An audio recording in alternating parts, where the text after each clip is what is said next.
This is Jerusalem and JC Reyes of Pinoy Fight Exchange. Baliktad pala. Sandman, si Santissima white trunks and black trim. Bacalso and the black trunks with gold trim. Maganda yung hair art nitong si Bacalso, parang may reptile vibe siya ngayon. Parang yun yung kasunod nung parang terno nung shorts niya. Hopefully that will help him win this fight. By being slick. By being slick. Or that's gonna make him an... By being slick. Or that's gonna make him an easier target. As Santissima lands that left hand. Good control of the center of the ring here by Santissima. Gabriel Santissima is a very young fighter, JC? Batang-bata talaga tong si Gabriel Santissima. Yes, the younger brother of former world title challenger Geo Santissima. At itong si Gabriel, his last 4 wins ended by KO or TKO. So let's see if he can extend that KO streak tonight. Good and snappy jab there by Santissima. Prompted Bacalso to have that low stance. Bacalso answers with a jab of his own. Now a lead hook with a straight from Bacalso.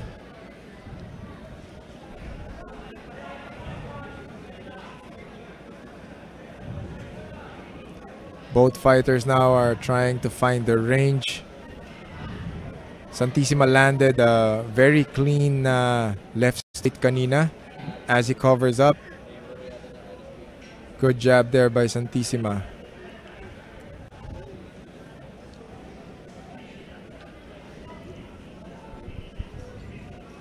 Of course, Santissima is the stablemate of WBC World Champion Melvin Jerusalem. Who will be fighting for, who will be defending his belt later sa main event natin. Mexico's Luis Castillo. Good body shots from Santissima.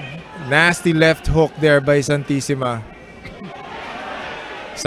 Gabriel Santissima smells blood. Kaso kumain siya ng kanang kamay dun.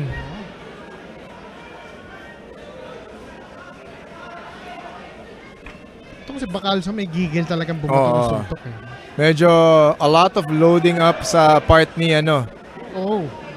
Ni Bacalso. Pero he's landing some clean shots.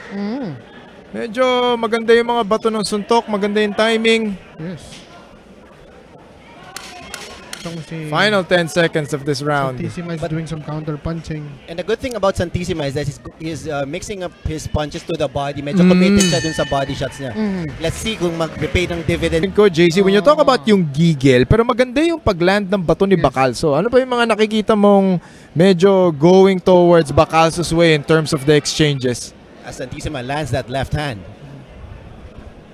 Because si Bacalso, when he throws punches, although may gigil, he makes sure that it lands. Kasi may iba nagigil, bato lang ng bato ng suntok Hindi mo alam kung tama o hindi siya, hindi. With intentions.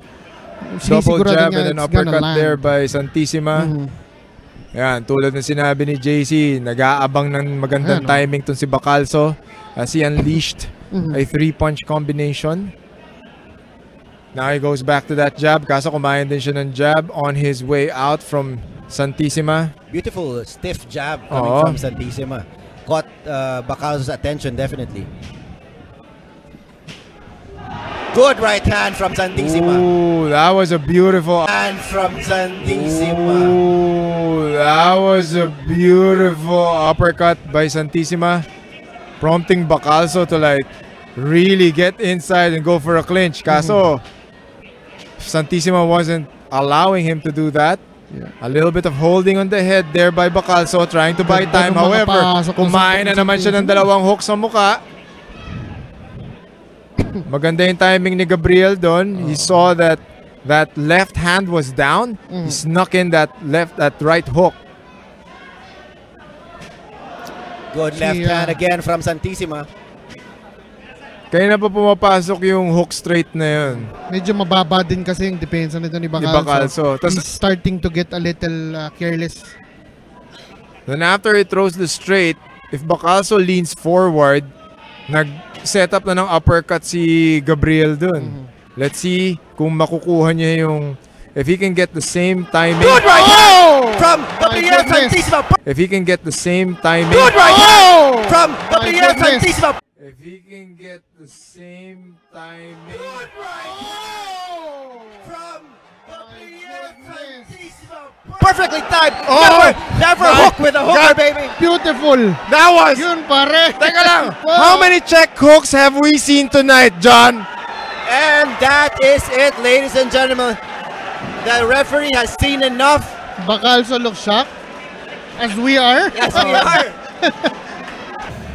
Hook went over. Boom. Yun. And that is reminiscent of the Nonito Donaire check hook against Fernando Oh, Montiel. yes. Catch and shoot. Look at that. Look at that Boom, beautiful boom. right hook by Gabriel Santissima. Absolutely Diba? stunning. Straight hook. Na parang nandito yata sa building ang kapatid niya. Oo. Of course, I'm very proud. Very Kuya. proud, kuya. And Diba? Gabriel Santissima. And now it's official. Now it's official, ladies and gentlemen. Your winner via knockout, Gabriel Santissima.